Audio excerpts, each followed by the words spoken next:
So we will go ahead with a very quick revision of mass defect.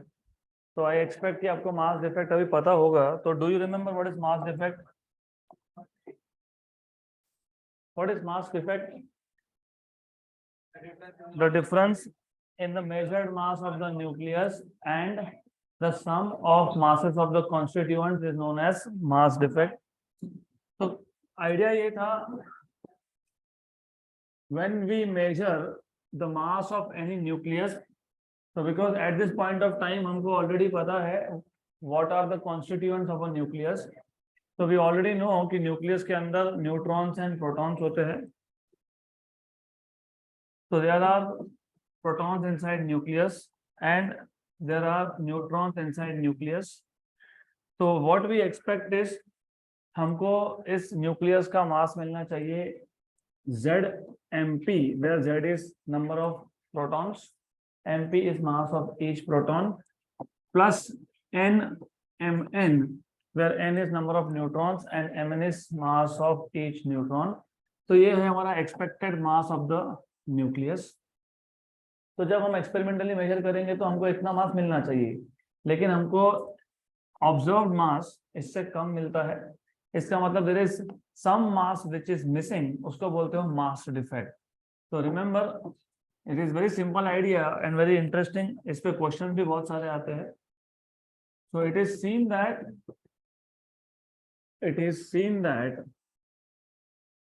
the measured mass of the nucleus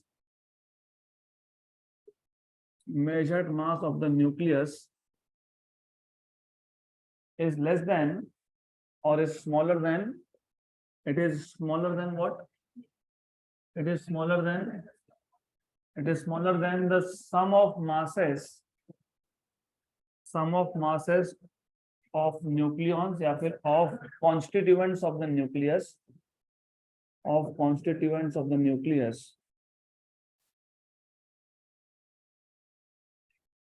तो ये जो difference है, this difference in the measured mass and the sum of masses of constituent is known as mass defect. So this difference in the mass,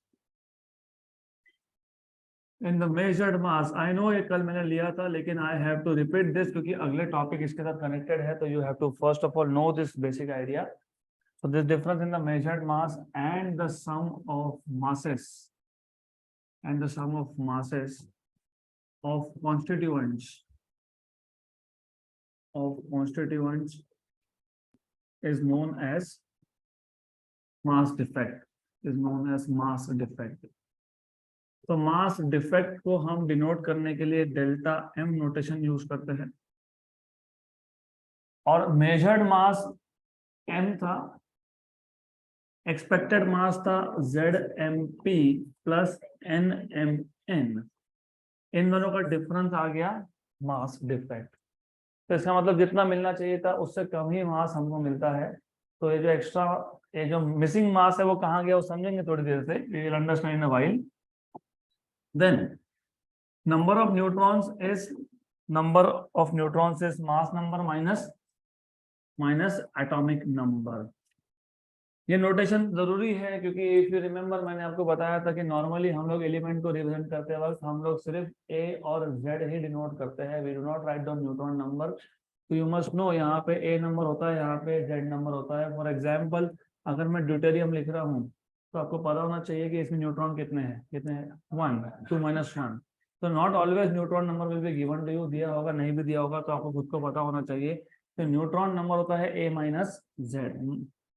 total number of nucleons minus number of protons will give you number of neutrons. तो ये आ गया mass defect. अब ये mass defect मतलब ये missing मास कहाँ गया, उसके लिए you have to understand something which is related to electrostatics.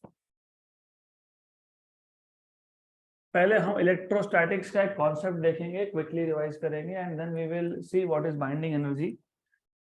तो for example according to Coulomb's law, any two same type of charges repel each other. और ये पूरा कॉन्सेप्ट हमने इलेक्ट्रोस्टैटिक्स में देखा था जब आप पहला चार्ज ला रहे हो from infinity, you are keeping it at some point, no work is done, क्योंकि पहले चार्ज को अपोज करने के लिए कोई फोर्स नहीं है, कोई फील्ड नहीं है वहां पे। But when you bring second charge of the same type, हम दूसरे प्रोटॉन को लाएंगे, we are bringing another proton, कहाँ से, इंफिनिटी से, और इसको हमको न्यूक्लियस के अंदर लेके जाना है। तो huge amount of work is required, क्योंकि दोनों क्या है, सेम टाइप के चार्जेस है, दोनों क्या है, पॉजिटिव चार्जेस है, प्रोटॉन्स है।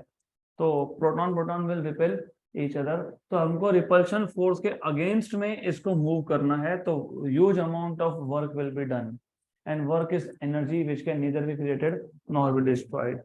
तो क्वेश्चन ये था कि एक तो प्रोटॉन प्रोटॉन रिपेल करते हैं, लेकिन जैसे ही डिस्टेंस 10⁻⁻15 से कम हो जाता है, तो they start attracting each other because of strong nuclear force. लेकिन 10⁻⁻15 मीटर से कम डिस्टेंस हुआ कैसे, वर्क डन हुआ, huge amount of work done. तो जो huge amount of work done है, ये किसने किया, who did all this work, no one did all this work, किसी ने नहीं किया ये वर्क। वर्क तो हुआ है, क्योंकि यहाँ पे एक छोटे से रीजन में बहुत सारे प्रोटॉन्स का साथ में आना, ये अपने आप तो होगा नहीं, because of repulsion there is large amount of work that needs to be done against the force of repulsion। Repulsive force के अगेंस्ट में प्रोटॉन्स को साथ में लाना, कम डिस्टेंस पे लाना, कम डिस्टेंस पे लाया, उसके बाद स्ट्रॉन्ग न्यूक्लियर फोर्स अपना काम करेगा, उसके बाद strong nuclear force will start attracting, वो अट्रैक्शन फोर्स एक्सर्ट कर देगा, लेकिन पहले स्मॉल डिस्टेंस पे लाना पड़ेगा आपको। तो ये जो अमाउंट ऑफ वर्क है, and work is energy which can neither be created nor be destroyed, तो कहाँ से आया ये, तो ये आता है मास से, क्योंकि according to Einstein's mass energy relation, mass can be converted to energy. तो ये जो मिसिंग मास था, जिसको आप मास डिफेक्ट बोलते हो, ये कहाँ गया, ये कन्वर्ट हो गया एनर्जी में, और एनर्जी कहाँ यूज हुआ, to bind the nucleons together inside the nucleus. तो सारे इलेक्ट्रॉन्स को न्यूक्लियस के अंदर बाइंड करने में ये एनर्जी यूज हुआ है, that is why it is called as binding energy. तो डिफाइन कैसे करोगे, the amount of energy, the amount of energy required to bind, किसको बाइंड करना है, न्यूक्लियॉन्स को, टू बाइंड द न्यूक्लियॉन्स, कहाँ बाइंड करना है, inside the nucleus, to bind the nucleons inside the nucleus is known as binding energy, is known as binding energy। और मैंने कल ये भी बताया था कि ये न्यूक्लियर बाइंडिंग एनर्जी है, is known as nuclear binding energy। and if you remember, जितना एनर्जी किसी चीज को फॉर्म करने में लगता है, उतना ही उसको ब्रेक करने में लगता है। तो बाइंडिंग एनर्जी का डेफिनेशन आप ऐसा ही बोल सकते हो, the amount of energy required to break और to separate the nucleons from the nucleus is known as binding energy। The amount of energy required to separate the constituents of the nucleus is known as binding energy। तो दोनों में से कोई भी एक definition is accepted। Amount of energy required to bind the nucleons or the amount of energy required to separate the nucleons is known as binding energy। Then as I told you कि binding energy आया कहाँ से, ये आता है E = mc²। क्योंकि आप binding energy की बात कर रहे हो, तो बाइंडिंग एनर्जी उतना ही मास से आएगा जितना मास यहाँ पे मिसिंग था, जिसको आप बोलते हो मास डिफेक्ट। तो जितना मास हमको एक्सपेरिमेंटली कम मिल रहा है, उतना मास किसमें कन्वर्ट हुआ होगा, एनर्जी में, बाइंडिंग एनर्जी में। So this delta M is Z M P plus N, N होता है A minus Z M N minus mc² joule. और अगर मास डिफेक्ट एएमयू में है, एटॉमिक मास यूनिट में है, और अगर आपने सी के सब्स्टिट्यूट की है 3 × 10⁸, और अगर आपने जूल को ईवी में कन्वर्ट किया है, divide by 1.6 × 10⁻19। I will repeat, अगर मास डिफेक्ट एएमयू में है, एटॉमिक मास यूनिट में है, अगर आपने सी के सब्स्टिट्यूट की है, जूल को ईवी में कन्वर्ट किया है, तो ये इक्वेशन आपको मिलता है ZMP plus A minus ZMN minus M into 931 million electron volt MeV। और कंडीशन है, mass should be in AMU number 2। Number 2, C की वैल्यू आपने एसआई यूनिट में सब्स्टिट्यूट किया है और जूल को आपने ईवी में कन्वर्ट किया है. What is AMU? हाँ, मास ऑफ वन प्रोटॉन और one neutron. by definition one atomic mass unit is the mass of carbon C12 atom divided by 12. क्योंकि C12 में 12 न्यूक्लियॉन्स है, आपने उसको 12 से डिवाइड कर दिया तो एक न्यूक्लियॉन का मास जो होता है वो होता है 1 atomic mass unit.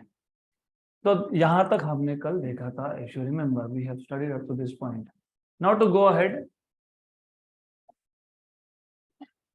There is something called as binding energy curve. अब ये बाइंडिंग एनर्जी कर्व एग्जैक्टली क्या है वो समझने से पहले हमको वापस से इस इक्वेशन पे आना पड़ेगा. You just said the amount of energy required to bind the nucleons inside the nucleus is known as binding energy. तो बेसिकली हो क्या रहा था, पहला प्रोटॉन आया, नो वर्क इज डन. दूसरा प्रोटॉन आया, वर्क इज डन. तीसरा प्रोटॉन आया, work is done against the field of first two. फिर और एक न्यूक्लियन आया, वर्क इज डन. फिर न्यूक्लियन आया, वर्क इज डन. तो ये वर्क एनर्जी है which can neither be created nor be destroyed. कहाँ गया ये? कहाँ गया? स्टोर हो गया. कहाँ स्टोर हो गया? In the form of binding energy. लेकिन कहाँ स्टोर हुआ? In the nucleus. क्योंकि हम यहाँ पे बात ही न्यूक्लियर फिजिक्स की कर रहे हैं तो न्यूक्लियस के अंदर ही स्टोर होने वाला है. न्यूक्लियस के अंदर कौन कौन है? Protons and neutrons. मतलब इस एनर्जी को किसने स्टोर कर लिया? Protons and. तो let me give you a very simple example. Let us say, ऐसा मान लेते हैं कि total binding energy is 100 million electron volt, 100 MeV. और इसके अंदर टोटल 25 न्यूक्लियॉन्स है. मतलब प्रोटॉन्स और न्यूट्रॉन्स मिला के 25 है. तो ये 100 MeV टोटल कितने न्यूक्लियॉन्स के पास है? 25. तो हर एक के पास कितना है? एवरेज 4. तो आपने क्या किया? बाइंडिंग एनर्जी को टोटल नंबर ऑफ न्यूक्लियॉन से डिवाइड किया. इसको बोलते हैं बाइंडिंग एनर्जी पर न्यूक्लियॉन. तो this is called as binding energy per nucleon. Binding energy per nucleon. So it is nothing but total binding energy divided by total number of nucleons. Which parameter tells you total number of nucleons? Mass number. मतलब divide by क्या करोगे? A. इसको बोलते हो binding energy per nucleon. तो what you have done is total energy को आपने total number of nucleon से डिवाइड कर दिया. That is binding energy per nucleon. इसका मतलब क्या है? फिजिकली मतलब क्या है? If I ask you, hydrogen के एटम में पहले शेल में एक इलेक्ट्रॉन था, उसको रिमूव करना है तो कितना एनर्जी चाहिए? 13.6 विद अ पॉजिटिव साइन. बराबर. दूसरे में अगर है तो कितना चाहिए? 3.4. So this is the energy to remove one electron. 13.6 is the amount of energy required to remove one electron from the first shell of hydrogen atom. 3.4 is the amount of energy required to remove one electron from second orbit of hydrogen atom. तो वैसे ही binding energy per nucleon is the amount of energy required to remove one nucleon. देखो हो क्या रहा है, you are bringing nucleons together. जितना भी टोटल वर्क डन हुआ टोटल वो स्टोर हो गया in the form of binding energy inside the nucleus. अब न्यूक्लियस के अंदर टोटल नंबर ऑफ न्यूक्लियॉन्स थे तो सारे के सारे न्यूक्लियॉन्स ने मिलके ये एनर्जी रख लिया. अब मुझे एक का कैलकुलेट करना था तो मैंने क्या किया? टोटल बाइंडिंग एनर्जी को टोटल नंबर ऑफ न्यूक्लियॉन से डिवाइड कर लिया. मतलब हर एक के पास कितना है? Binding energy divided by A. This is binding energy per nucleon. जैसे आप बोलते हो कि हाइड्रोजन के फर्स्ट ऑर्बिट के इलेक्ट्रॉन को रिमूव करने के लिए 13.6 eV चाहिए, उतना ही अगर मैंने पूछा कि मुझे यहाँ से पूरे न्यूक्लियस को ब्रेक नहीं करना, binding energy is amount of energy to break whole nucleus, सबको अलग अलग करने में जितना एनर्जी लगेगा वो क्या है? इफ आई आस्क यू मुझे एक ही न्यूक्लियॉन बाहर निकालना है तो कितना एनर्जी लगेगा? Binding energy per nucleon. तो binding energy per nucleon is the amount of energy required to remove only one nucleon from the nucleus. और जिस न्यूक्लियस का बाइंडिंग एनर्जी पर न्यूक्लियॉन सबसे ज्यादा हो वो मोस्ट स्टेबल होता है. तो कौन सा एलिमेंट सबसे ज्यादा स्टेबल है? जिसका बाइंडिंग एनर्जी पर न्यूक्लियॉन सबसे ज्यादा हो. तो अगर हम एक ग्राफ प्लॉट करें जिसमें एक्स एक्सिस पे मास नंबर है और y एक्सिस पे बाइंडिंग एनर्जी पर न्यूक्लियॉन है, of course measured in million electron volt.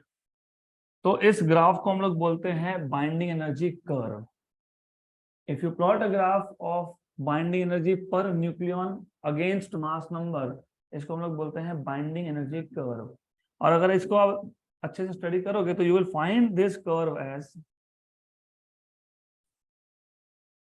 ऐसा एक कर्व मिलता है, वो नोट्स में भी दिया है, तो ऐसा एक कर्व मिलता है। तो this graph is the graph of binding energy per nucleon against mass number. यहाँ तक क्लियर? अब इसके कुछ सिग्निफिकेंस है क्योंकि अगला टॉपिक इससे कनेक्टेड है। if I ask you which is the most stable element on earth,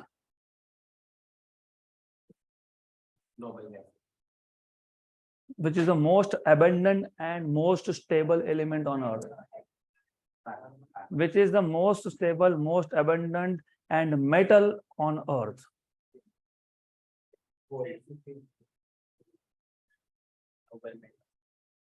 No, hydrogen तो आएगा ही नहीं, मैंने मेटल बोला। I asked you Fe, what is Fe? Iron. So why iron is the most stable metal? It is most abundant. नहीं, most abundant है क्योंकि most stable है। जो चीज ज्यादा स्टेबल होती है बेसिकली वो रिएक्शंस कम करती है, उसका डीके नहीं होता है, वो कन्वर्ट नहीं होता है एक टाइप से दूसरे टाइप में, तो इसलिए मोस्ट स्टेबल है, वो मोस्ट अबंडेंट है इसलिए। Why? Because the answer lies here. वही एलिमेंट सबसे ज्यादा स्टेबल होता है जिसका न्यूक्लियस सबसे ज्यादा स्टेबल होता है, और न्यूक्लियस सबसे ज्यादा स्टेबल उसका होता है जिसका बाइंडिंग एनर्जी पर न्यूक्लियॉन सबसे ज्यादा होता है। तो in case of iron, binding energy per nucleon is maximum and that is 8.75 million electron volt.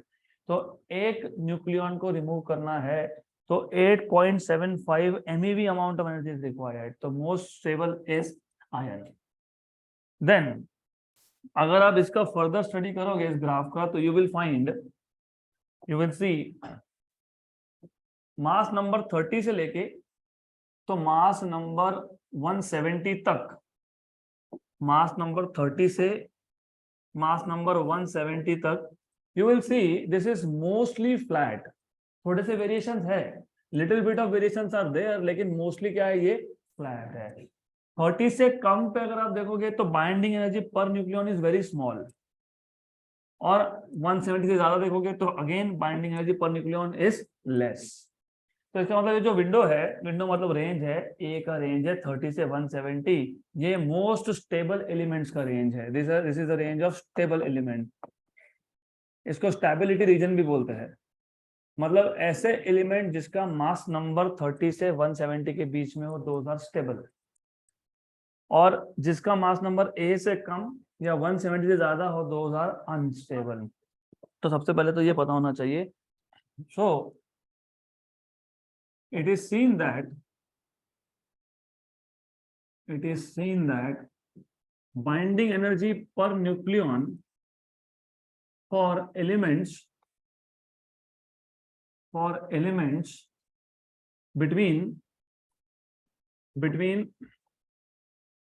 30 to 170 is almost same, more or less same है, is almost same and shows a flat curve। तो मोर और less एक flat reason दिखता है। मैंने almost लिखा है, उसका एक सिंपल सा रीजन है, यू कैन नॉट डायरेक्टली से कि पूरा ही फ्लैट है। ना ऐसा होता तो दुनिया अलग ही होती हमारी। और क्यों अलग होती? ऐसा होता तो फर्स्ट ऑफ ऑल, अगर ऐसा होता तो न्यूक्लियर एनर्जी नाम की कोई चीज मिलती नहीं, सभी स्टेबल होते, ना न्यूक्लियर बॉम्ब होते, ना न्यूक्लियर रिएक्टर होते, ना हेवी एलिमेंट कभी बनते, ना हेवी एलिमेंट डीके होके कभी स्मॉलर एलिमेंट बनते। तो ऐसा होता नहीं है। मैंने ऑलमोस्ट बोला है, यहां से लेके यहां तक ऑलमोस्ट फ्लैट है, सबका सेम नहीं है, लगभग सेम है। उसमें से सबसे ज्यादा किसका है? आयन का। तो binding energy per nucleon for ion मतलब Fe is the maximum. Is the maximum. कितना मैक्सिमम है? 8.75 मिलियन इलेक्ट्रॉन वोल्ट, लगभग in this range, around 8.75 million electron volt. Hence therefore Fe is the most stable element। अब जो lighter elements होते हैं, lighter मतलब जिसका मास नंबर कम है, उनको भी स्टेबिलिटी चाहिए। तो फिर स्टेबिलिटी चाहिए मतलब मास नंबर कितने से कितने के बीच में चाहिए? 30 से 170। मतलब they will do something and they will try to reach this stability region. What they will do? They will merge, क्योंकि छोटे छोटे एलिमेंट्स मर्ज होकर क्या बनते हैं? Heavier elements. तो क्या बोलते हो? Fusion reaction. क्या बोलते हैं उसको? Fusion reaction. हमारा जो सन है, nearest star to earth sun, it generates huge amount of energy because of this fusion reaction. और आपने केमिस्ट्री में सीखा होगा, hydrogen and hydrogen combine to form helium. सुना है ना? Helium combine to form lithium. और ऐसा करते करते हेवियर एलिमेंट बनते हैं। Smaller elements they keep on combining to form heavier and heavier and heavier element. तो जब दो लाइटर एलिमेंट्स मर्ज होते हैं तो वापस से वही होता है जो मास इफेक्ट में हुआ था, वो आगे मैं बताऊंगा आपको। फिर वही होता है मतलब क्या होता है? दो एलिमेंट्स के मर्ज होने के बाद प्रोडक्ट का जितना मास मिलना चाहिए उतना मिलता नहीं है, थोड़ा कम मिलता है। तो थोड़ा कम मिलता तो कहाँ गया? फिर वो इन the form of energy release हुआ। पहले एनर्जी के फॉर्म में एब्जॉर्ब हुआ था, बाइंडिंग एनर्जी, अभी क्या हुआ? रिलीज हुआ। This is how sun generates energy. This is how any star generates energy inside its core. So what is the fuel for energy generation inside a star? Fusion reaction है, लेकिन fuel क्या है? Lighter elements. So these combine to form, ये तो easy word है fusion, दो गाने को mix करके बोलते हैं fusion है। ये fusion word यहीं से आता है। When you mix two different things and make something new, that is called as fusion. And you should know most of the elements which are inside our body, हमारा body किससे बना है? Calcium. Haemoglobin बोलते हो मतलब क्या? Ion, right? तो ये कैल्शियम, ये आयन, ये सब किस में बने थे? स्टार में। They were first formed inside star.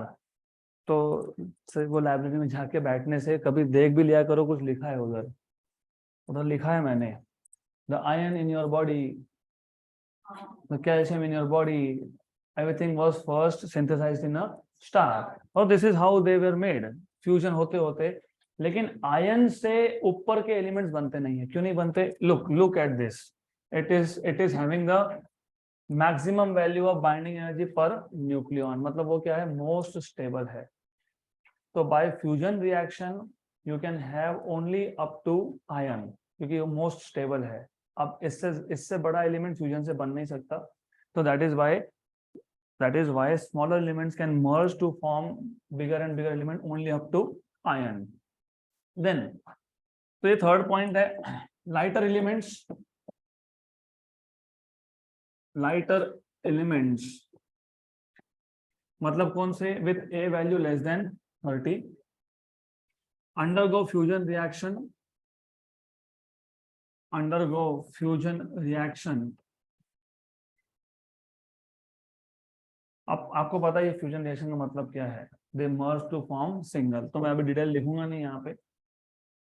और जो हेवियर है, हेवियर जो है, इट अंडरगोस डीके मतलब वो एलिमेंट अपने न्यूक्लियस से पार्टिकल्स को इमिट करता रहता है।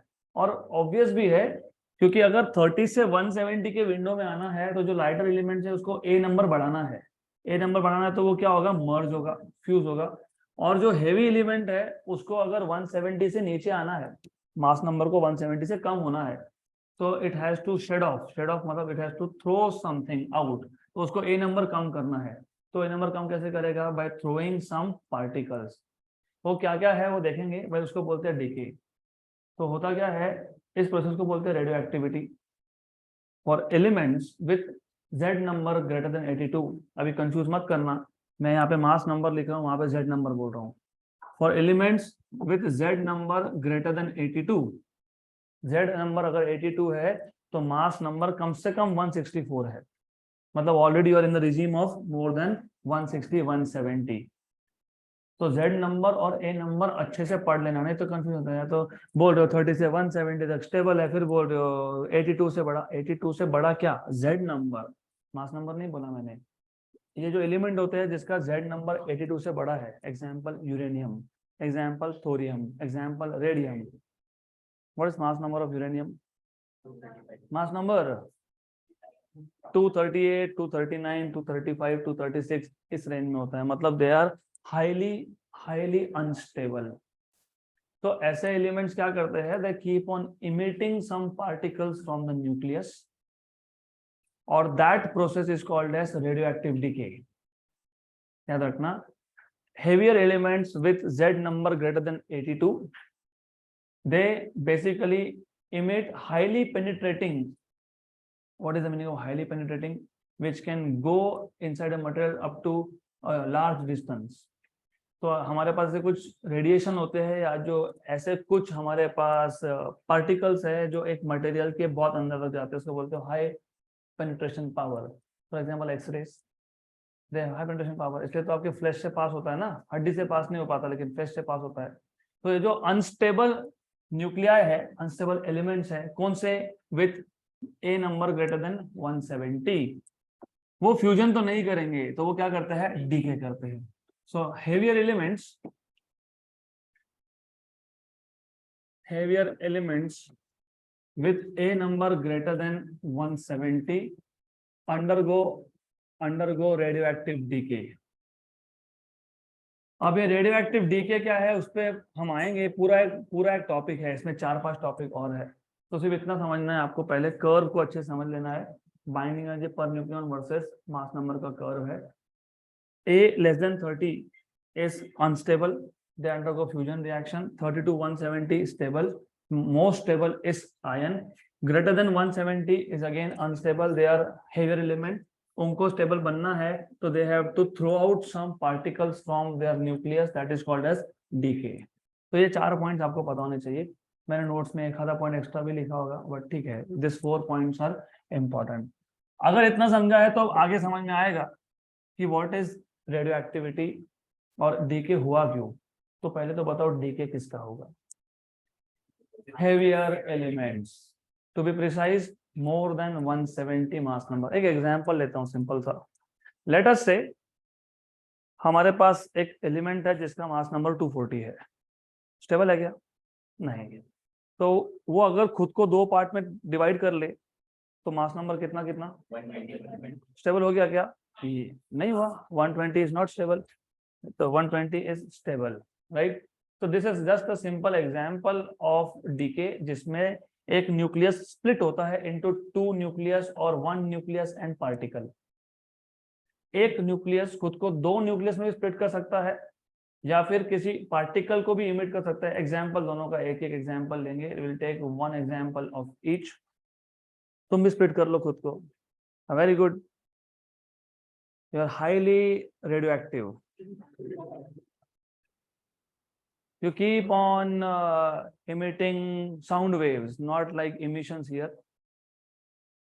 तो फॉर एग्जाम्पल, अगर एक रेडियोएक्टिव न्यूक्लियस है, उसने अगर अल्फा पार्टिकल इमिट कर दिया, what is alpha particle? Helium nucleus. मतलब एक न्यूक्लियस ने खुद के अंदर से एक दूसरा न्यूक्लियस इमिट कर दिया, तो स्प्लिट, इसको बोलोगे ना स्प्लिट हो गया, डिवीजन हो गया। वही उसी टाइप का एक हेवी न्यूक्लियस दूसरे पार्टिकल भी इमिट करता है, जैसे इलेक्ट्रॉन्स, जैसे पॉजिट्रॉन्स। पॉजिट्रॉन क्या देखोगे आप? उसी टाइप का हेवी न्यूक्लियस, उसी टाइप का, मैं सेम नहीं बोल रहा हूँ, मैं बोल रहा हूँ हेवी न्यूक्लियस है, वो रेडिएशन भी इमिट करता है, जिसको आप बोलते हो गैमा रेडिएशन। तो जब मैंने इलेक्ट्रोमैग्नेटिक स्पेक्ट्रम पढ़ाया था, मैंने आपको बताया था the most energetic photons are gamma radiation. और मैंने बोला था उसका सोर्स क्या है, याद है? मैंने बोला था न्यूक्लियर सोर्स है, हम बाद में बात करेंगे। इफ यू रिमेंबर, उसका सोर्स क्या है? न्यूक्लियर है। तो दे आर हाईली एनर्जेटिक, मतलब स्मॉलेस्ट वेवलेंथ है, क्योंकि energy and wavelength are inversely proportional to each other. तो this brings us to a point where we can start discussing what is radioactivity. So if I ask you define what is radioactivity, तो बताओ कैसे define करोगे radioactivity?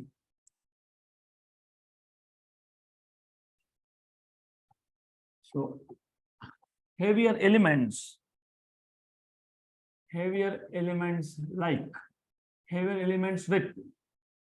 with Z number greater than 82, like uranium, radium, thorium, etc. Like uranium, thorium, radium etcetera. अभी इतना सारा history important इसके लिए भी है। Maybe some of you will think of doing IAS. पता है आईएएस? आईएफएस पता है? आईएफएस पता है? Foreign services. हाँ, तो फॉरेन सर्विसेज में तुमको ये सब चीजें पता होनी चाहिए, क्योंकि ग्लोबल पॉलिटिक्स जो भी दुनिया में चल रहा है, it is because of energy. तुमको क्या लगता है ऐसा किसी भी कंट्री में डिसरप्शंस क्यों हो रहा है? Why unstable? बिकॉज उनके पास ओर है, उनके पास uranium and thorium big quantity में है। तो जिसके हाथ में वो कंट्री है, दुनिया उसके हाथ में है। तो ये सब इसके लिए चल रहा है because everyone is running behind energy. Growing population means growing need of energy, और ग्रोइंग नीड ऑफ एनर्जी कोल से तो पूरा नहीं हो सकता। कोयले के दिन गए और थोड़े दिन में पेट्रोल के दिन भी जाने वाले हैं, क्योंकि वो नॉन रिन्यूएबल एनर्जी सोर्स है। पता है ना? नॉन रिन्यूएबल, वो फॉसिल फ्यूल वापस से नहीं हो सकता, उसको लाखों साल लगते हैं बनने के लिए। तो नहीं हो सकता। फिर हमारे पास ऑप्शंस क्या है? Solar, this radioactivity, nuclear energy. And you must also know, क्योंकि हमारे पास ना इसके खदान है और है, ना ही हमारे पास टेक्नोलॉजी है। तो government will by this from Australia and biotechnology from France. तो टेक्नोलॉजी बाहर से आएगा, रॉ मटेरियल ऑस्ट्रेलिया से आएगा, and they will produce electricity with the help of this nuclear energy. तो कैसे, वो अभी समझ में आएगा आपको। तो anyways, heavier elements with Z greater than 82 like uranium, thorium, etc. are unstable. ये क्या है? Unstable and emit क्या emit करते हैं ये? highly नहीं, gamma ray करते कि नहीं बाद में देखेंगे। highly penetrating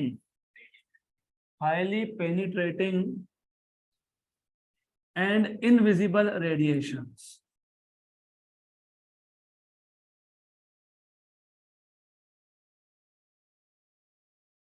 और ये जो प्रोसेस है, this process of emission of highly penetrating and invisible radiation is known as radioactivity. So this process of emission, मैं लिखूंगा नहीं, of emission is known as radioactivity. बड़बड़ करना बंद कर दो। Some of you are continuously talking. बात करोगे तो बाहर जाओगे, सिंपल लॉजिक है। मुझे बिल्कुल गड़बड़ नहीं चाहिए। I don't want to miss out on any single point. So this process of emission of highly penetrating radiations, invisible radiation, is known as radioactivity, and the substance which emit such radiations are called as radioactive substances. जैसे uranium, thorium, ये सब क्या है? radioactive substances. और जब भी nucleus के अंदर से रेडिएशंस इमिट होंगे, उसको बोलते हैं डीके होना। और there are 3 types of decays. So whenever there is emission from inside the nucleus is said to undergo radioactive decay. I will not write down here everything, but you have to remember this. Whenever a nucleus emits some kind of radiation, it is said to undergo radioactive decay, and radioactive decay are of 3 types. तो पहला type है alpha decay, दूसरा type है beta decay. अब beta decay में वापस 2 type होते हैं, एक होता है बीटा माइनस, एक होता है बीटा प्लस, देखेंगे क्या है। और तीसरा है गामा डीके। तो we will start with first type of decay which is called as alpha decay. अब सबसे पहले तो अल्फा पार्टिकल मतलब क्या? All of you know, helium का न्यूक्लियस। तो अभी बुक टू बुक लिखने का तरीका चेंज हो जाता है। कोई बोलते हैं these are nucleus of helium atom, कोई बोलेगा दीज आर हीलियम एटम्स, आगे बोलेंगे with both the electrons removed. Nucleus बच गया ना? What is helium atom? 2 protons 2 neutrons inside nucleus and 2 electrons. मैंने दोनों इलेक्ट्रॉन्स को रिमूव कर दिया, तो क्या बचा? तो कोई बुक में बोलेंगे दीज आर हीलियम एटम्स, आगे बोलेंगे with both the electrons remove. कोई बोलेगा these are doubly ionised helium atom. Doubly ionised helium atom का मतलब वही है, what is the meaning of singly ionised helium atom? One electron is removed, He plus. Why He plus, why not He minus? There are two electrons, there are two protons inside in a atom. अगर मैंने एक electron को हटा दिया तो एक positive charge ज्यादा हो गया, दो पॉजिटिव है एक नेगेटिव है, तो one positive charge is more, इसलिए बोलते हो He प्लस। मैंने दोनों इलेक्ट्रॉन को हटा दिया तो दो पॉजिटिव चार्जेस ज्यादा है, क्योंकि नेगेटिव अभी है ही नहीं, तो He plus plus. So these are helium atoms, helium nuclei, जो बोलना है वो बोलो, सिर्फ हीलियम एटम्स बोलोगे। helium atoms with both the electrons removed। अब क्योंकि हम यहाँ पे अल्फा पार्टिकल की बात कर ही रहे हैं, तो इसके मास और चार्ज की बात कर लेते हैं। What is mass of alpha particle? 4। अगर मैंने पूछा होगा what is mass of alpha particle in atomic mass units, 1 mass of proton is 1 atomic mass unit, तो 4 AMU, क्योंकि इसमें 2 प्रोटॉन और 2 न्यूट्रॉन है।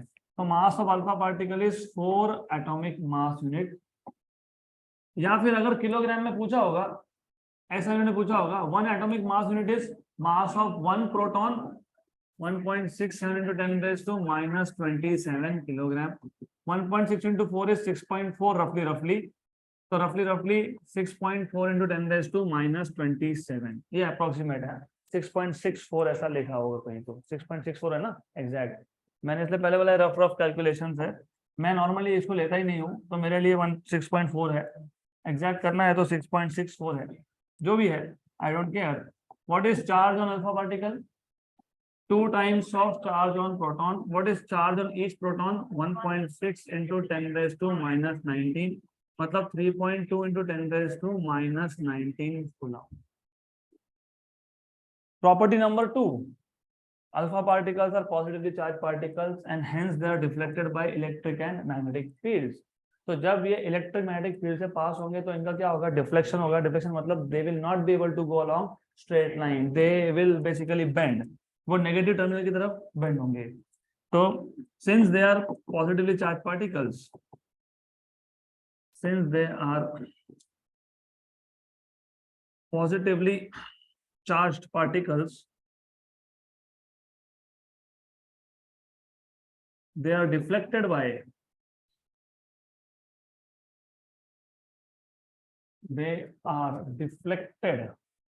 by electric and magnetic fields,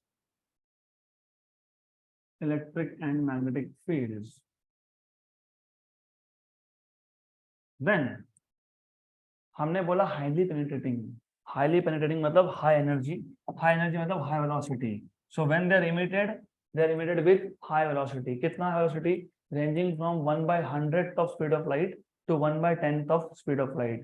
what is speed of light? 3 × 10⁸. तो what is 1/100th of speed of light? 3 × 10⁶, क्योंकि 100 मतलब C/100, C कितना है? 3 × 10⁸ by 100, 10⁶. So they are emitted with velocities of, they are emitted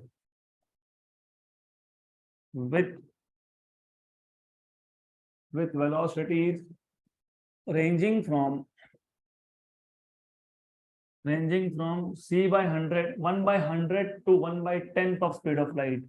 तो C/100 to C/10 मतलब 3 × 10⁸ by 10⁻², मतलब 3 × 10⁶ से लेके 3 × 10⁷ मीटर पर सेकेंड, मतलब 3000 किलोमीटर पर सेकेंड से 30,000 किलोमीटर पर सेकेंड तक, 3000 किलोमीटर पर सेकेंड से 30,000 किलोमीटर पर सेकेंड तक उसका स्पीड होता है। 30,000, 3000 big number. What is radius of earth? 6400 kilometre, ये अप्रोक्सीमेट वैल्यू है। 6378 ये प्रिसाइज वैल्यू है। Radius of earth is 6378 kilometre. Look at the velocity, 3000 से 30,000 की रेंज में वेलोसिटी है, मतलब इसको अर्थ का एक राउंड लगा के आने में 2-3 सेकंड से ज्यादा टाइम नहीं लगेगा। It will go and come back with in 2 to 3 seconds। and because of high velocity they have high energy, मतलब they have high penetration power. So they have high penetration power.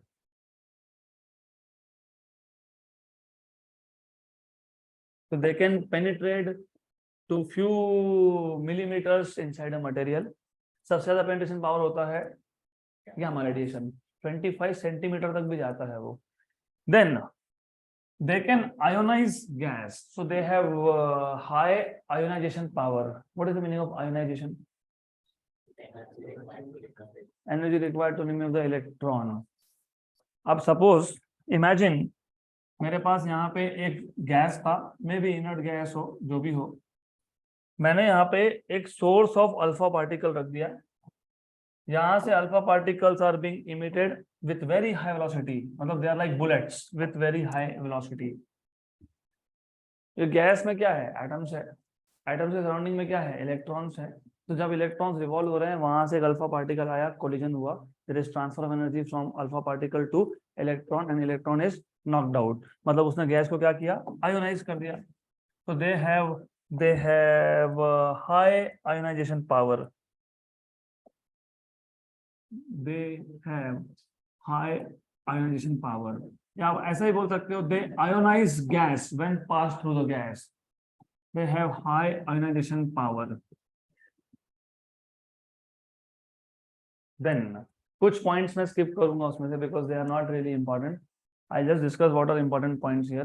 The most important point is, जिस radioactive nucleus से, जिस unstable nucleus से ये emit होगा, उस unstable nucleus का mass number 4 से कम होगा और जेड नंबर, मतलब एटॉमिक नंबर 2 से कम होगा. तो सपोज हमारे पास एक एलिमेंट है X, उसका मास नंबर है A, उसका एटॉमिक नंबर है Z. इसमें से एक अल्फा पार्टिकल इमिट हो गया. अल्फा पार्टिकल का मास नंबर होता है 4 और एटॉमिक नंबर होता है 2. तो first thing that you must no is, सबसे पहले आपको ये पता होना चाहिए, Z नंबर चेंज होना मतलब एलिमेंट चेंज होना. तो ये जो X एलिमेंट है, X में ही रहेगा, क्या बन जाएगा? लेट अस से Y. और according to conservation of charges, जितना चार्ज राइट हैंड साइड पे उतना ही, तो यहाँ पे ये आ जाएगा A-4 और ये आ जाएगा Z-2. So when an alpha particle is emitted from a nucleus, its mass number decreases by 4 and its atomic number decreases by 2. सिर्फ इतना नहीं होता है, सिर्फ इतना होना होता तो हमारे काम का नहीं था. Plus energy is emitted, plus some amount of energy is emitted, plus some energy. ये इंपॉर्टेंट है. ये कैसे फाइंड करते हो देखते हैं. बट यहाँ जो ओरिजिनल एलिमेंट था X, उसको बोलते हैं पेरेंट न्यूक्लियाई, और जो ये Y बना उसको बोलते हैं डॉटर न्यूक्लियाई. और नॉर्मली ये जो डॉटर न्यूक्लिया है ये भी रेडियोएक्टिव होता है. मतलब जो ओरिजिनल न्यूक्लिया था पेरेंट, वो तो रेडियोएक्टिव था, इसके लिए डीके हुआ, लेकिन जो डॉटर बना वो भी रेडियोएक्टिव होता है, फिर वो वापस डीके होता है, फिर वापस वो रेडियोएक्टिव से वापस डीके होता है. ऐसा कब तक? जब तक आपको एक स्टेबल एलिमेंट नहीं मिलता तब तक ये डीके होता रहता है. होना भी चाहिए. इमेजिन मेरे पास एक एलिमेंट है जिसका A वैल्यू 182 है. कितना है? 182. ये रेडियो एक्टिव है क्योंकि 170 के ऊपर है, तो अनस्टेबल है. इसने अल्फा पार्टिकल इमिट कर दिया, तो A नंबर कितना हो गया? 178. स्टेबल हुआ? नहीं. और एक अल्फा पार्टिकल इमिट कर दिया, 174. स्टेबल हुआ? नहीं. ऐसा नहीं बोल रहा हूँ कि हर बार अल्फा पार्टिकल ही इमिट करेगा, वो बीटा पार्टिकल भी इमिट कर सकता है, वो बाकी कुछ भी इमिट करेगा, लेकिन जब तक ये स्टेबिलिटी में नहीं आता तब तक ये क्या करेगा? इमिट करता रहेगा. इसका मतलब जो डॉटर न्यूक्लिया है वो भी नॉर्मली अनस्टेबल ही होता है, और it is like a chain reaction. That is the reason it is very risky. ये जो न्यूक्लियर रिएक्टर्स होते हैं ना, अभी एक रिसेंटली एक मूवी आया था, यू मस्ट सी, मूवी था यार, series, I don't remember, Chernobyl. सुना है उसको? शेर्नोबिल बोलते हैं रशियन लैंग्वेज में, शेर्नोबिल. अभी आया रिसेंटली. अच्छी चीजें देखे करो, बॉलीवुड लव स्टोरी बंद करो देखना. मतलब लव स्टोरी भी नहीं होता है बाय द वे, कुछ तो इधर उधर का मसाला डाल देते हैं, हो गया मूवी. उसमें वो एग्जैक्टली बताया है कि व्हाट वेंट रॉन्ग। तुमको पता होना चाहिए अनडिवाइडेड रशिया, जिसको सोवियत यूनियन बोलते थे, सोवियत रशिया, यूक्रेन में एक जगह है बेसिकली। यूक्रेन तो वो भी हॉट टॉपिक है ना डिस्कशन का। और 4-5 महीने पहले न्यूज भी था, मेरे को लगा you must have heard, Chernobyl region में रशिया ने कब्जा कर लिया। Chernobyl was a nuclear reactor, जहां पे ये न्यूक्लियर रिएक्टर रिएक्शंस अनकंट्रोल्ड हो गए। अनकंट्रोल हो गया तो ब्लास्ट हो गया। अब ब्लास्ट हो गया तो फिर पूरे रीजन में रेडियो एक्टिव मटेरियल स्प्रेड हो गया। पूरे रीजन में मतलब उसका इफेक्ट 2000 किलोमीटर तक था। दूसरे कंट्रीज में भी देखने को मिला उसका इफेक्ट। तो शेरनोबिल थोड़ा पढ़ो उसके बारे में। तो अगर रिएक्शंस कंट्रोल के बाहर गए तो गए, फिर हजारों लाखों में लोग जाने वाले हैं। और इतना खतरनाक होता है कि generation to generation, Bhopal gas tragedy भी तो सुना होगा। तो इसके जो इफेक्ट होते हैं, हिरोशिमा नागासाकी भी सुना होगा। 1945 में वो बम्बार्डमेंट हुआ था, आज तक उसके इफेक्ट है। तो जनरेशन टू जनरेशन भी प्रॉब्लम होती है वहां पे। It is not that only first generation will have its effect. जो नेक्स्ट जनरेशन है उनमें तो बाय बर्थ ही you can see effects of this kind of radiations. तो बहुत डेंजरस चीज है वो। That is why if you want to become nuclear scientist you have to know all this basic things. Control कैसे करना है, रिएक्शन को बंद कैसे करना है, स्टार्ट करो समझ में आ गया, स्टार्ट कैसे होता है, इसको स्टॉप करना भी पता होना चाहिए। तो anyways, most important thing was this, why are we doing all this is for energy. तो जैसे मास डिफेक्ट का केस है, जितना मास हमको न्यूक्लियॉन से मिलना चाहिए उतना मिलता नहीं है। तो जो मास मिसिंग है it is converted to energy to bind the nucleons.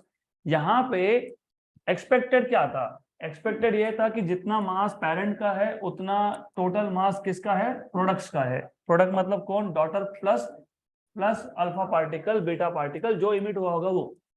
तो व्हाट वी एक्सपेक्ट इज कि mass of parent should be equal to sum of masses of products, लेकिन वैसा होता नहीं। It is seen that mass of parent is greater than the sum of masses of product। इसका मतलब जब parent का conversion हुआ डॉटर और प्रोडक्ट में, सम मास इज मिसिंग अगेन। कहाँ गया? हो, तो वो एनर्जी इक्विवेलेंट को नाम है क्यू वैल्यू या फिर क्यू फैक्टर, वो लास्ट में दिया है मैंने, उसको क्यू वैल्यू या क्यू फैक्टर बोलते हो। तो निकालोगे कैसे, कैसे फाइंड करोगे क्यू वैल्यू और क्यू फैक्टर? तो remember, what is mass of parent mx, what is mass of daughter my, and what is mass of product in this case m alpha. इस केस में क्योंकि यहाँ पे अल्फा पार्टिकल इमिट हो रहा है, that is Y. Correct, right. ये हो गया डिफरेंस इन मास। मैंने बोला एनर्जी इक्विवेलेंट, तो अभी सुन लो what is Q factor, Q value. Q value is the energy equivalent to the difference of mass of parent and the product. Energy equivalent, energy equivalent, mass energy कैसे निकालते हो?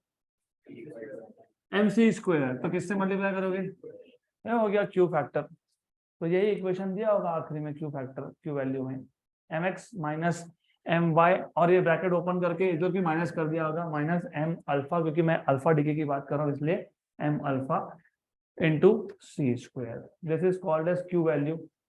और अब यू मस्ट नो, जितना Q value ज्यादा है उतना हमारे काम की चीज है, क्योंकि मोर क्यू वैल्यू मतलब, इसका मतलब मोर एनर्जी, मतलब ज्यादा मास कन्वर्ट हो गया एनर्जी में। तो पर gram energy output of radioactive substance is more. तो Q value, high Q value is desirable, तो हमको चाहिए होता है हाई क्यू वैल्यू। दूसरे टाइप का इमिशन है बीटा इमिशन, बीटा पार्टिकल्स। तो next type is beta decay. What are beta particles? Beta particles are, they are electrons or protons, है ना? Positrons, they are electrons or positrons। मैंने जानबूझ के proton बोला क्योंकि लिख के ये आता है, पॉजिटिव चार्ज सुना तो पहला दिमाग में आता है proton. they are electrons or positron। what is the difference between positron and proton? Positron और प्रोटॉन पे चार्ज सेम है, प्लस ई, लेकिन प्रोटॉन का मास mp है 1.67 into 10⁻⁻27 और पॉजिट्रॉन का मास me है। A particle with mass of electron but charge of proton is known as positron. तो दे आर इलेक्ट्रॉन्स और पॉजिट्रॉन्स। दूसरा आपने क्या लिखा था? अभी ये तो मास पता ही है तुमको, तो मैं मास और चार्ज की बात नहीं करूंगा। Alpha particles were positively charge particle hence reflected by electric and magnetic field. तो ये चार्ज पार्टिकल नहीं है क्या? है। So since they are charge particles, since they are charged particles and hence they are deflected by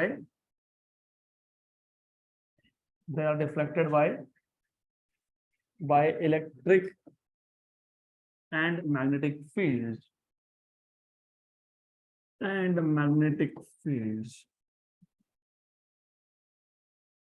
then same lines पे चलता जाएगा।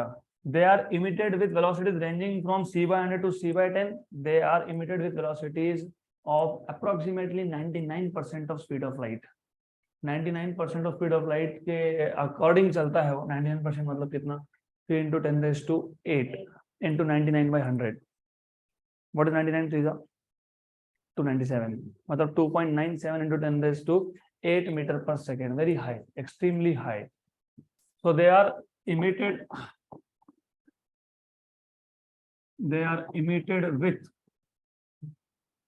with speeds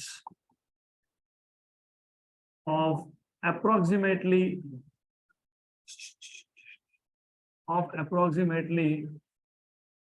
और कुछ लोगों का इतना दिक्कत है कि मैंने इधर देखा पीछे गड़बड़ चालू। अरे यू हैव टू, वो काम में आएगा ये एग्जाम में, नहीं तो डिटेल में क्यों पढ़ा हूं मैं? फिर 2 मिनट में बता के ये ऐसा है खत्म, चलो। So they are emitted with speeds of approximately 99% of speed of light. अभी जो बड़बड़ कर रहे थे, मुझे कोई भी एक आंसर बता दो। यहाँ पे तुमने बोला दे have high penetration power alpha particle, तो बीटा पार्टिकल्स का पेनिट्रेशन पावर अल्फा पार्टिकल से ज्यादा होगा कि कम होगा? हाँ, तो लिखा है क्या? देखो उसमें लिखा है ऐसा। हाँ, कितना लिखा है? हाँ, वेरी गुड। वाई? स्पीड ज्यादा है, ऊपर से लेस मैसिव है। इसका मास सिर्फ 9 into 10⁻31 है, और उसका मास देखा था तुमने 6.6 into 10⁻27। तो they have more penetration power. They have more penetration power compared to alpha particles. Then what about ionization power?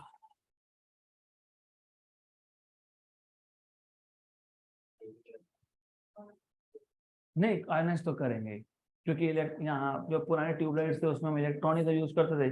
लेकिन अल्फा पार्टिकल का आयनाइजेशन पावर ज्यादा कि इसका ज्यादा? क्यों? No, why? Think. Nucleus of helium मतलब अल्फा पार्टिकल, उसका साइज बड़ा है, तो उसका कोलिजन होने का चांस ज्यादा है। Electrons are revolving, alpha particle is bigger in size, तो उसको बोलते हैं, उसको पता है क्या बोलते हैं? उसको पता है क्या बोलते हैं? Collision cross section. क्या बोलते हैं उसको? Collision cross section. तो collision cross section of alpha particle is more compare to electron, because alpha particles they are bigger in size than electrons, so they have less ionization power. अभी कितना less, तो वो मैंने notes में लिखा है, I will not mention it here. They have less ionization power, maybe 100 था शायद, 100 of alpha particle. They have less ionization power compared to what? Compared to alpha particles. अब last point that I will mention here which is very important, extremely important, जैसे एक x element का alpha decay होने के बाद, alpha decay मतलब क्या था, हीलियम का न्यूक्लियस, यहाँ पे या तो इलेक्ट्रॉन इमिट होगा, इलेक्ट्रॉन अगर इमिट होता है तो z नंबर 1 से बढ़ता है, क्योंकि यहाँ z है तो वहां पे z +1 -1 क्या होना चाहिए, z नंबर चेंज हुआ तो एलिमेंट चेंज हो गया, तो मास नंबर रिमेन्स सेम, क्योंकि इसका मास नंबर 0 होता है, इलेक्ट्रॉन का मास नंबर 0 होता है, मास नंबर प्रोटॉन और न्यूट्रॉन होता है, वो इलेक्ट्रॉन है, वो लेप्टॉन है, इलेक्ट्रॉन का मास नंबर 0 होता है। और अगर वैसे ही अगर पॉजिट्रॉन इमिट हुआ, अगर पॉजिट्रॉन इमिट हुआ तो z नंबर 1 से कम होता है। अब this is very important thing, क्यों, क्योंकि एक चीज और याद रखो, जब जब इलेक्ट्रॉन का इमिशन होगा, जब जब इलेक्ट्रॉन का इमिशन होगा उसके साथ एक एंटी न्यूट्रिनो इमिट होता है, और जब जब पॉजिट्रॉन का होगा तो उसके साथ एक न्यूट्रिनो इमिट होता है। अब ये न्यूट्रिनो और एंटी न्यूट्रिनो क्या है वो समझेंगे अच्छे से। यू मस्ट नो, न्यूक्लियस के अंदर दो ही पार्टिकल्स होते हैं, दो टाइप के पार्टिकल्स होते हैं, मतलब प्रोटॉन्स एंड, और प्रोटॉन्स का न्यूट्रॉन में कन्वर्जन, न्यूट्रॉन का प्रोटॉन में कन्वर्जन होता रहता है, so they get interconverted. Neutron may get converted to proton, proton may get converted to neutron. तो न्यूट्रॉन का कन्वर्जन प्रोटॉन में होना, न्यूट्रॉन का कन्वर्जन प्रोटॉन में होना, न्यूट्रॉन पे चार्ज कितना था, प्रोटॉन पे कितना है, +e, तो फिर चार्ज बैलेंस करने के लिए कौन इमिट होना चाहिए, इलेक्ट्रॉन, +e -e न्यूट्रल, 0 और 0, तो जब जब ये इमिट होगा साथ में आता है एक एंटी न्यूट्रिनो।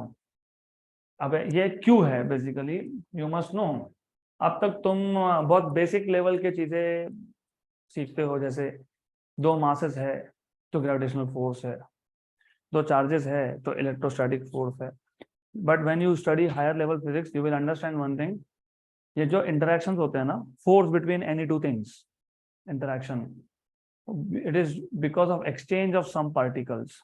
जैसे अर्थ और सन में अगर ग्रेविटेशनल फोर्स है तो ग्रेविटेशनल फोर्स के कैरियर्स होते हैं, जो ऐसा बोलते हैं ना, वो कबूतर जा जा जा, तो they are kind of messengers, they are kind of interaction messenger. तो जहां जहां फोर्स है वहां वहां कुछ ना कुछ एक्सचेंज होता है। For example, when I am interacting with you, I am exchanging something that is sound, so whenever there is interaction between any two things there is exchange of something। तो gravitational force में ग्रेविटॉन्स का exchange होता है, सुना होगा कहीं तो तुमने मेसॉन भी सुना होगा। तो whenever there is interaction there is exchange of something। यहाँ पे न्यूट्रॉन का कन्वर्जन हुआ किसमें, प्रोटॉन में। अभी मैं सिर्फ आपको समझाने के लिए बता रहा हूँ, एग्जैक्टली ऐसा नहीं होता, मैं सिंप्लीफाई करके बता रहा हूँ। तो जो इंटरेक्शन है it is carried due to anti neutrino.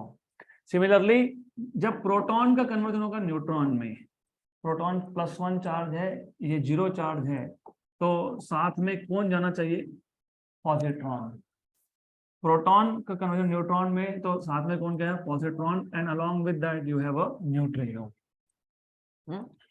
तो this is something that you need to know, ये पता होना ही चाहिए आपको। When neutron gets converted to proton, an electron is emitted along with negligible mass particle which is antineutrino. When proton gets converted to neutron, there is emission of positron with negligible mass particle known as neutrino. So neutrinos and antineutrinos are emitted whenever neutron proton gets converted to each other. यहाँ तक clear. और ये याद रखो, ये तो जो Q factor था वो इधर भी एप्लीकेबल है, सिर्फ वो जो Q फैक्टर में तुमने यहाँ पे m अल्फा लिखा, वहां पे m इलेक्ट्रॉन होगा, बाय प्रोडक्ट कौन है, इलेक्ट्रॉन है ना, तो फिर वहां पे क्या होगा, m इलेक्ट्रॉन, मतलब इधर भी कुछ ना कुछ एनर्जी रिलीज होगा, some amount of energy is release. यहाँ तक क्लियर। अब तीसरे टाइप का पार्टिकल, तीसरे टाइप का डीके जो है गामा डीके, वो हम लोग कल देखते हैं।